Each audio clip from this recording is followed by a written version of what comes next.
USC's national academic rankings have reached a new high in a poll released this morning by the Wall Street Journal.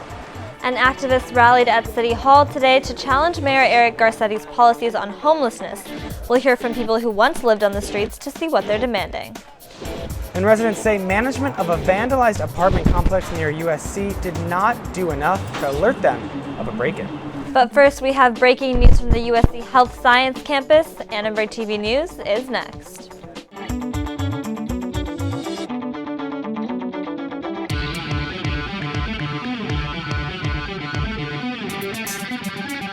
Live from USC, you're watching Annenberg TV News.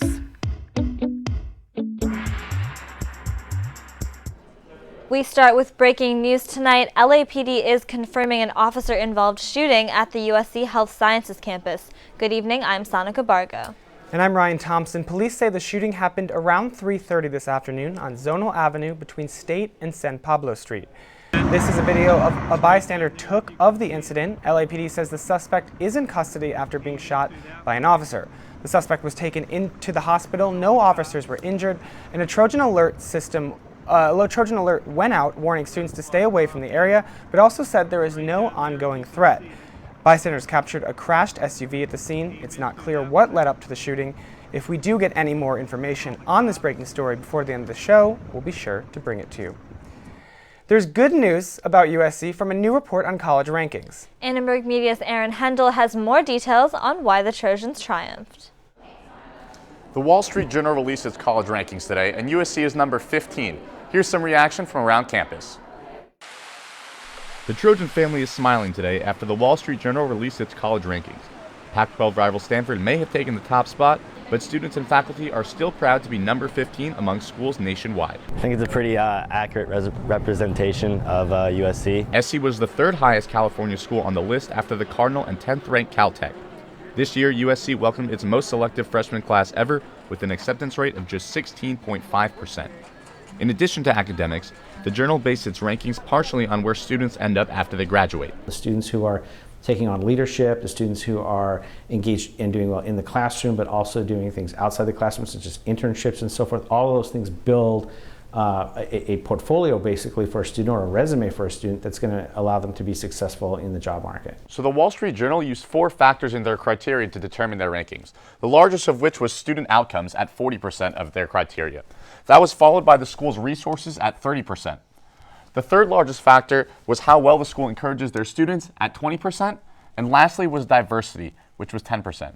As we all know, USC is a very diverse campus. The school says that this year's freshman class was one of the most diverse in school history. I think a lot of times people think skin color, black, white, yellow, green, purple, right? They're gonna look at all types of diversity, male, female. In that perspective, USC is very diverse.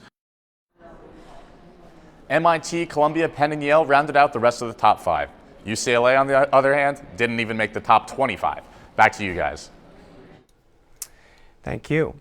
It's been 1 year since LA Mayor Eric Garcetti declared a homeless state of emergency. Annenberg Media's Betsy Carter spoke to community activists at City Hall rally this morning who say the problem has only gotten worse. House keys, not handcuffs. House keys, not handcuffs. That's what members of the Los Angeles Community Action Network want for the more than 46,000 homeless people in LA.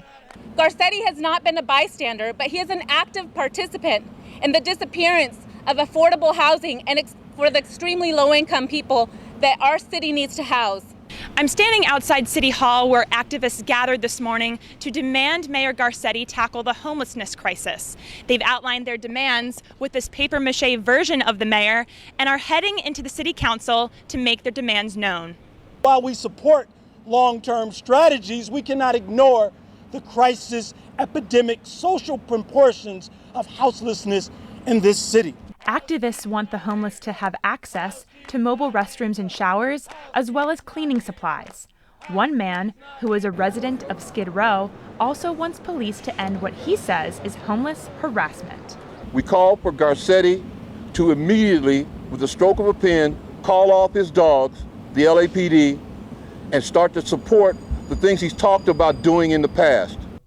In a statement, the mayor's office says Garcetti shares their sense of urgency and is leveraging every possible resource to tackle this issue. Cal State Los Angeles student Dominique Bell relates to the current homeless crisis because he's been there. They're people. You think anybody wants to say, hey, I love being homeless, let me be on the street? No. They're in situations that sometimes are out of their control, and they need other people to stand up for them. Bell encourages city officials to sit down with those affected by homelessness to make the solutions a reality. For Annenberg Media, I'm Betsy Carter.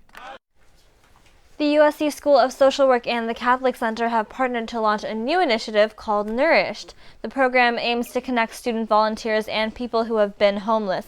Students meet with residents at a permanent supportive housing facility once a week to cook and eat meals together. And today we have with us Jack Leahy, co-founder and program manager of Nourished. Jack, thank you so much for being here. Thank you for having me. I wanted to ask you why you decided to start a charitable program specifically based around food. So we wanted to start it because we know that in the homeless community, especially the formerly homeless community, a lot of them live in food deserts, don't prepare food themselves. So we really wanted to aim something where people could coalesce around healthy food. Why is it so important that students not only feed the homeless but also cook their meals with them? When somebody moves into housing, typically they're coming from systems where they don't have to cook food for themselves for a long period of time. So the educational component for a lot of these residents is reintroducing just basic food techniques on how to chop vegetables, how to not overcook food, and being comfortable around the stove. We had one resident who said he never cooked food. He was 64 and he only cooked food once when he was a kid.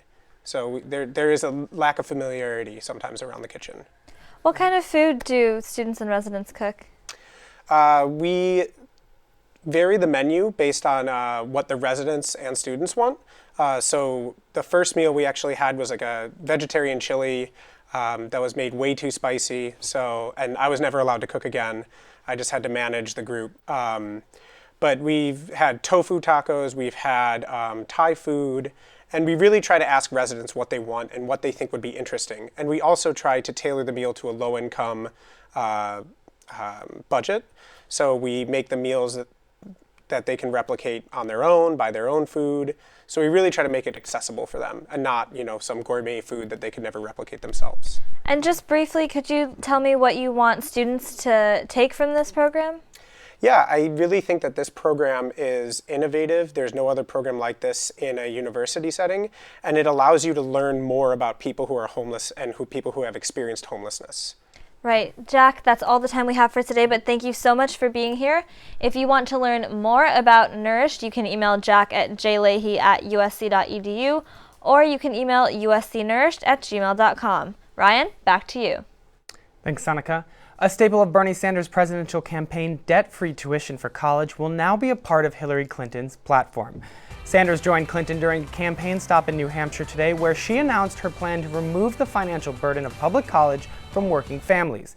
Clinton said that she graduated from college with debt, but that she couldn't have paid it all back if she had been stuck with today's interest rates. We should and we will make public colleges tuition-free for families earning less than $125,000 a year. And that rally did take place at the University of New Hampshire. New Hampshire has the highest proportion of students with debt and the second highest average debt per student. Republican presidential candidate Donald Trump spoke in Chicago today about what he'd bring to the U.S. economy as commander-in-chief. I'm very good for jobs. In fact, I will be the greatest president for jobs that God ever created, that I can tell you. I'm very strong on jobs and the economy. Annenberg Media political reporter Razan Naklawi has been monitoring the worldwide reaction to the death of a famous Israeli leader. She joins us now from the Media Center with more. Raz, can you...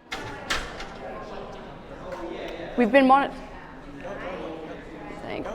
Go. What have people been saying? Okay, so tributes have been pouring in after Israeli leader and Nobel Prize winner Shimon Peres died Wednesday. Israeli Prime Minister Benjamin Netanyahu had nothing but praise for the diplomat. We grieve today for the passing of our dear and beloved Shimon Peres. Shimon devoted his life to our nation and to the pursuit of peace. He set his gaze on the future. Perez was born in Poland and is considered the founding father of Israel. His political career spanned almost 7 decades, and in 1996 he won the Nobel Prize for starting peace talks with the Palestinians. Western leaders deeply grieved the loss. Former President Bill Clinton tweeted that Perez was his brilliant and eloquent friend. Clinton will be traveling to Israel later this week. Palestinian President Mahmoud Abbas tweeted in Arabic that Perez's death was a great loss for humanity and peace in the region, but militant group Hamas described him as the last remaining official who founded the occupation. Perez's death was also felt here on campus. At Hillel, we spoke to an Israeli student who met him in Chicago 2 years ago. I was deeply saddened to hear about Shimon Peres' death. He was someone who made such a positive impact that it's horrible to see someone like him go. But at the same time, he was 93 years old and he lived such a full life. He impacted the lives of so many people. I was lucky enough to hear Shimon Peres speak in Chicago 2 years ago. I actually got to take a picture with him and shake his hand, and he was such a nice man, so cordial, so willing to talk to me as someone who has been on the world stage for his whole entire life. He was so kind, and it was such a pleasure to get to meet him. His funeral will be held in Jerusalem on Friday, and many prominent world leaders are invited, including those from the US. President Obama called Perez the essence of Israel itself. Protesters in El Cajon near San Diego are demanding that authorities release video of the police shooting of a black man. The victim's sister says he was mentally ill and unarmed. Demonstrators gathered outside the El Cajon police headquarters today chanting "No killer cops" and "Black Lives Matter." But the bottom line is, as our brother just said, we have a young black man that had some mental challenges, was shot and killed, and he was unarmed. And so we want justice. Protesters are not satisfied with the police response to the shooting, and they are now demanding a federal investigation. ABC's Modern Family will be breaking boundaries on the silver screen tonight when an 8-year-old transgender actor guest stars in the primetime show. And some USC students got a rude awakening while biking and skateboarding to their classes this morning. And the FDA is questioning what it takes to define your food as healthy.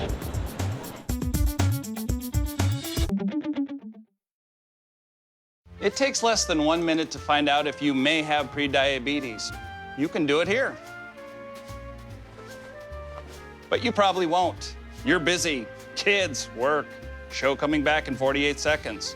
So let's do this now. Hold up 1 finger if you're a man, women 0. 3 more fingers if you're over 60, 2 over 50, 1 over 40. If you're not sure, keep in mind you're sitting on a couch right now, so 1 more finger if you're not very active. 1 finger if yes, 0 if no. 1 yes, 0 no. Next, find the body type that looks most like you and hold up that many fingers while I look around awkwardly. And that's it. If you're holding up 5 fingers or more, you probably have prediabetes. Sorry to be so blunt, but hey, you're busy. Just go to the site. I adopted Bento in 2010 from a shelter. As it turns out, we have very similar personalities. And this cat makes me make art because he's always motivating me to take pictures of him, to draw pictures of him. He just is motivating artistically. It's just that simple. Well, he's my best friend, but a lot of people know him as Keyboard Cat.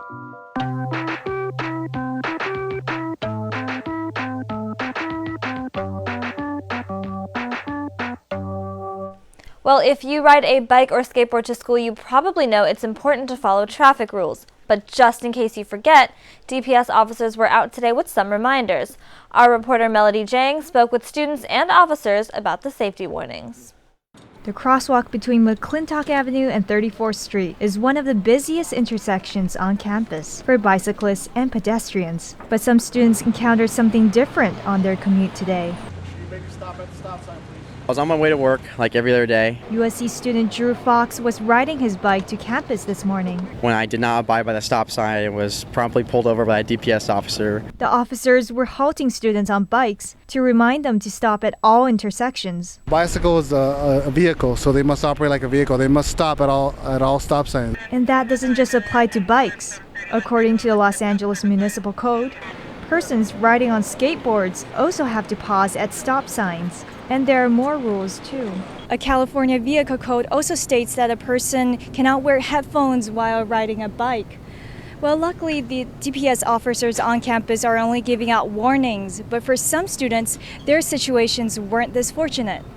Today, students got warnings, but at other times, students have received tickets from LAPD officers. I was biking on the street to bypass a lot of the traffic that was occurring on the sidewalk, and I didn't want to bike where there was a lot of construction going on, so I was biking on the opposite side of the street, and the cop kind of came out of nowhere and wrote me a ticket for biking on illegally. Her fine was $200. I don't think it's fair to charge so much for a biking incident. Some students have even created Facebook groups to warn each other of ticketing police. But DPS says compared to a $200 ticket, a bike safety lesson is worth it. So we're just trying to keep everyone safe and injury free.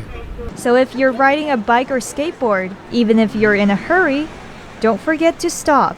For Annenberg Media, I'm Melody Jiang. Back on 3. Tonight, DPS has confirmed the identity of the suspect in a break-in at the West 27th Street apartment complex. Police say 28-year-old Josiah Payne gained access to the building early Monday and began roaming the halls. Annenberg Media's Tommy Brooksbank says students there are still a little bit on edge. Surveillance video at the West 27th Street apartments allegedly shows Josiah Payne breaking into one student's apartment. DPS says Payne then walked down the halls of the complex, holding a knife. Once he got to a 5th floor study room, police say he began destroying the room and wrote messages in what appears to be his own blood. Students say they're still shaken up. This is the study room Payne tore apart Monday morning. Management has cleaned up most of the mess, but as you can see, remnants from the vandalism are still visible. I'm absolutely terrified right now to live here. I think the building maybe should have been on some kind of lockdown because, I mean, someone could have been killed. Residents were not notified about the incident until 7 Tuesday night, more than 36 hours after the break-in occurred. Many are upset with the lack of information. It kind of kept us in the dark the entire time. It kept some of my roommate and I up at night because it's scary, you know, and more so that Wes neglected to realize how dangerous and awful that this could have really been. West 27th apartment management did not return our repeated calls for comments. DPS was also slow to respond, sending out a safety alert more than 12 hours after the burglary. DPS Assistant Chief David Carlisle said this was a miscommunication between the LAPD and DPS. Carlisle stressed the two agencies normally work in close partnership. As for Payne, he will be charged with hot prowl burglary, a felony offense. For Annenberg Media, I'm Tommy Brooksbank. Well, it's really, really hot outside, but it's finally cooled down a little bit. Yeah, let's go to our weather anchor, James McDaniels, to find out if we're going to finally get some relief from this heat. Yeah, guys, and the funny thing about this heat wave is that during it, I've had a cold. So let's just go right to our current conditions, shall we? So we've got mostly cloudy skies out here.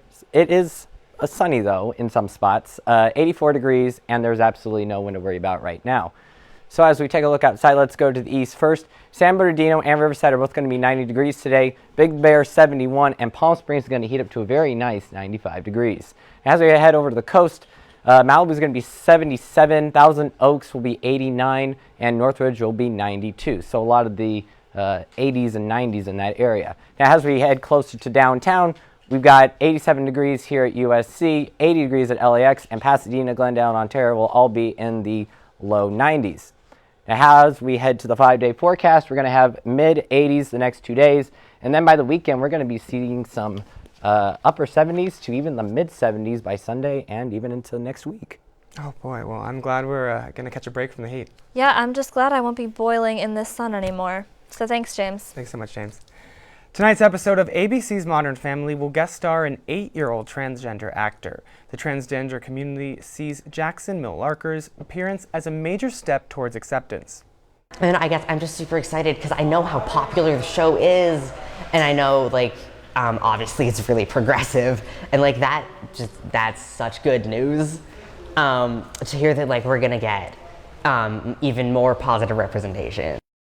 Millarker's progressive casting is not uncommon for Modern Family. He will play the role of a boy named Tom, who is a friend of a little girl that was adopted by a male same-sex couple.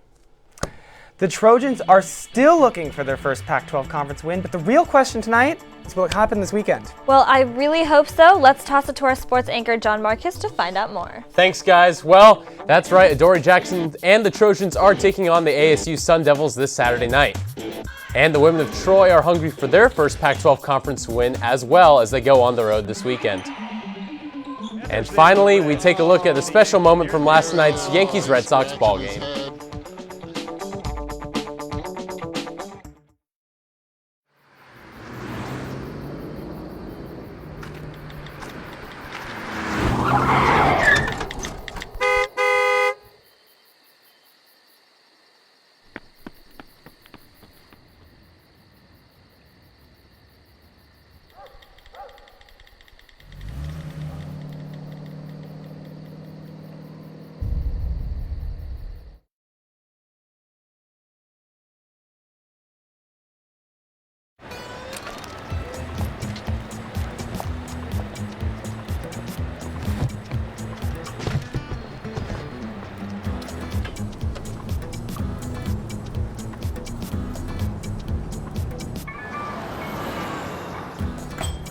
It's a short ride from your neighborhood to your naturehood. To find a neighborhood park or green space near you, visit discovertheforest.org. Me and my boy Matt had it good. He had catnip that was off the hook. But one day, he brings a girl home, and she's allergic to cats. Every sneeze was a nail in my coffin. Now I'm in a shelter. It's decent, but they don't even have Wi-Fi.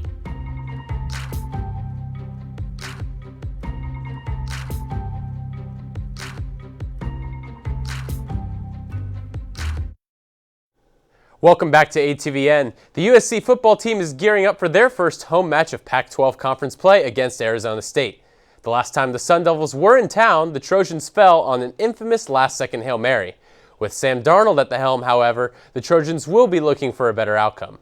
I think we're getting a lot closer week by week. I think we're doing a better job of, being all on the same page, and being on the same page in practice really translates to a game, and I think we're doing a better job of that. We have the guys, we have the weapons, we just need to execute and not turn the ball over. In order to stop the Sun Devils, Coach Helton needs to have a strong offensive and defensive line. They'll have to limit Manny Wilkins and the undefeated Sun Devils' high-scoring offense. The 1-3 Trojans are looking for their first Pac-12 conference win in their 600th game at the Los Angeles Memorial Coliseum. Kickoff will be at 5:30 p.m. Moving on to volleyball, the number 23 women of Troy are still looking for their first Pac-12 win as well. After dropping the first two at home to UCLA and Washington, the team will travel to Boulder to take on number 20 Colorado this Friday. Coach Mick Haley said what he thinks it will take to notch that first win. This is a really big challenge for our team. We need to come out of here with 2 wins, if at all possible, against 2 teams that are playing very high level right now. Improved passing will be critical for USC. They've struggled with fluid hitting recently, and better passing will help with that. Haley noted that the ball will travel differently at the higher altitude, but he hasn't said much to his team because he doesn't want them to worry about the difference. I think for us, just making sure that we know their players, stay on top of our preparation, which is really important. Having good practices this week. We already had 2 really great practices, so that was really good. After playing the Buffaloes, middle blocker Elise Ruddens and the rest of the women of Troy will head to Utah for a back-to-back matchup against the number 25 Utes.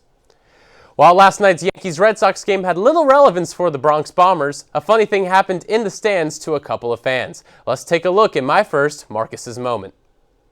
In the bottom of the 5th inning, this fan proposed to his girlfriend, but when he popped the question, the ring popped right out of the box and was nowhere in sight. Take a listen to the ESPN announcers. Wait a second. Yo, we made it! Yes!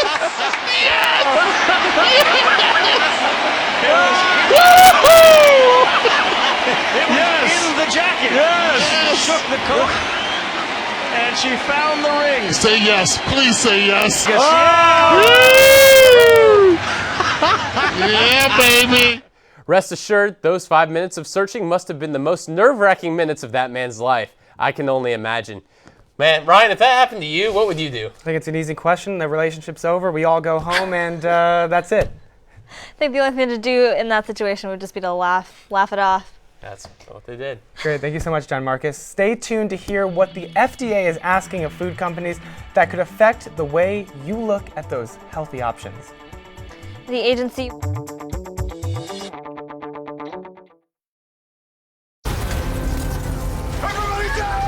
The earthquakes you see in movies are one thing, but real life is a completely different animal. Just because you can't predict an earthquake doesn't mean that you can't prepare for one. In the event of a real earthquake, you should drop, cover, and hold on. Visit ready.gov/earthquake and practice what to do to keep you and your family safe in the event of a real earthquake. And you'll be seen as a hero by your family and your loved ones. Visit ready.gov/earthquake today.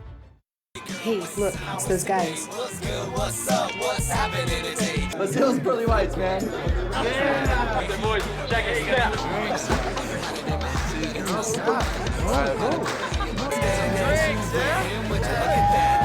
Stand up, do my terrorists, don't compare us. Go!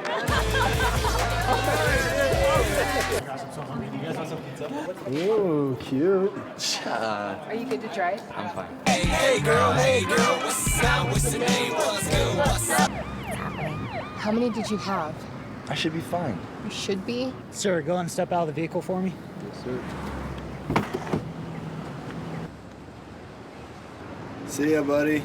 Today, Sean's got a hearing. We'll see how it goes. Good luck. So turns out, buzz driving and drunk driving, they're the same thing, and it costs around $10,000. So not worth it. The Food and Drug Administration is asking Americans what foods they consider healthy. The FDA wants to rewrite food labels so that consumers know if a food is really good for them. The agency also wants the food industry to produce healthier choices and provide information consistent with current nutrition guidelines. Some USC students say they are skeptical about food labels. It's hard when you go into some stores and you can tell that their food isn't properly labeled because a lot of people think that they're doing the right thing, and most people want to eat healthy, so I think honesty is always the best policy. I try not to listen to the labeling like natural and stuff like that. I do my own investigation of the ingredients and stuff, and then I purchase. Times when you see something it's like skinny or no fat or whatever, you're like, oh, that's good for me, but a lot of the times it's moderation. You know, when something is low in fat, they put a lot of sugar in it. We talked to one nutrition expert who offers some advice for healthy eating. Generally, foods that are lower in fat, lower in sodium, don't have a lot of saturated fat, and generally have some vitamins and minerals. So, for example, soft drinks would certainly not be healthy. I don't think anybody would classify them because they don't have any fat in them, but they do have a lot of sugar. Well, the FDA will be accepting suggestions from the public until January 26th. You know, I think the best way to eat healthy and to keep the pounds off is maybe to avoid those beers, avoid those weekend treats that they'll really pile everything on. It's going to be really tough with this tailgate coming up on Saturday, You're telling me, man. For sure. Or you could do almond bread like I do. Almond bread or beer. Thanks for watching Annenberg TV News from everyone here at Annenberg Media. Have a great night. I'm Ryan Thompson. And I'm Sonica Bargo. You can watch us on the web at uscannenbergmedia.com.